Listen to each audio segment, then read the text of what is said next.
नमस्ते, स्वागत छ यहाँहरूलाई सेफ सुनी युट्युब च्यानलमा।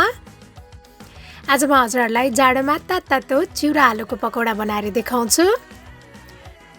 यो चिउरा आलुको पकौडा चाहिँ बनाउन पनि एकदमै सजिलो छ र खाँदा पनि एकदमै क्रिस्पी मिठो हुन्छ।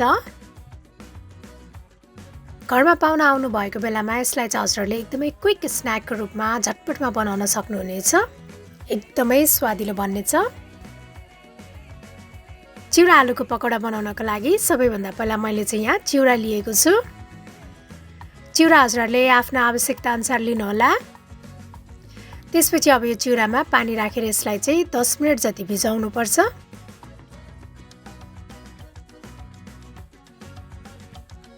चिउरा राम्रोसँग भिजिसकेको छ। मैले त्यसमा रहेको पानी सबै निचारेर लिएको छु। अब यसलाई हातले मजाले मिक्स गर्ने।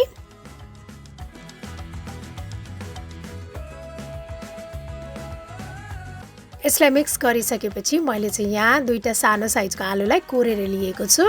अब यो आलुलाई पनि यसैमा राख्ने। त्यसपछि अर्को मैले यहाँ लिएको छु मसिनो पारेर काटेको प्याज, हरियो खुर्सानी, हरियो धनिया, कोरेको अदुवा, त्यसपछि मैले यसमा राखेँ बेसार, नुन स्वादअनुसार, जिरा धनिया पाउडर, रातो खुर्सानीको धुलो, त्यस्तै चाट मसाला। चाट मसालाले चाहिँ पकौडाको स्वादलाई अझै बढाउँछ। अनि मैले यसमा थोरै बेसन राखेको छु। सबैलाई राम्रोसँग मिक्स गर्ने।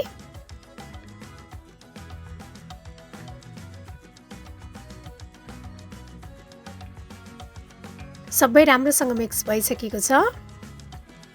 त्यसपछि यसलाई हजुरहरूले आफूलाई मनपर्ने सेपमा बनाउन सक्नुहुनेछ। यसलाई हजुरहरूले गोलो सेपमा बनाउन सक्नुहुनेछ। त्यस्तै लाम्चो सेपमा पनि बनाउन सकिन्छ।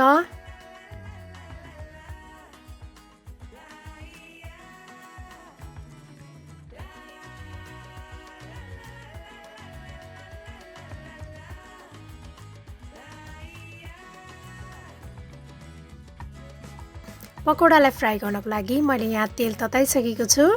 त्यसपछि अब यसलाई चाहिँ मिडियम फ्लेममा मजाले फ्राई गर्नुपर्छ।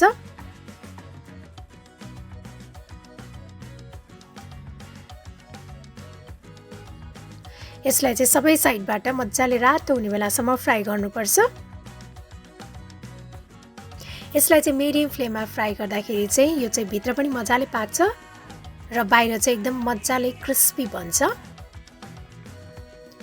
यतिको भएपछि हाम्रो यो पकौडा चाहिँ रेडी भइसकेको छ।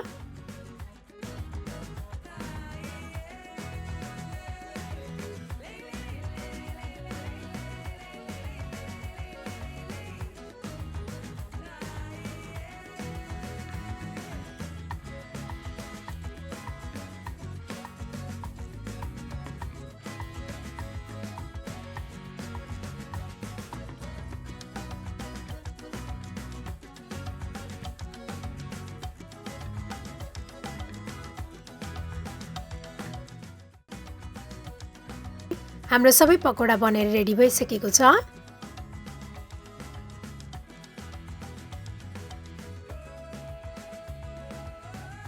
यो चाहिँ एकदमै क्रिस्पी अनि एकदमै स्वादिलो बनेको छ। हजुरहरूले यसलाई चाहिँ घरमा पाहुना आउनु भएको बेलामा झटपटमा खाजाको रूपमा बनाउन सक्नुहुनेछ। आशा छ हजुरहरूलाई यो चिउराको पकौडा बनाउने रेसिपी पक्कै पनि मन पर्यो होला। र मेरो अरू यस्तै रेसिपीहरूको लागि प्लिज सेफ सुनी युट्युब च्यानललाई सब्सक्राइब गरिदिनु होला। अनि साथै मेरो भिडियोलाई लाइक, शेयर र कमेन्ट गर्न पनि नभुल्नुहोला है। Thank you for watching. Bye by.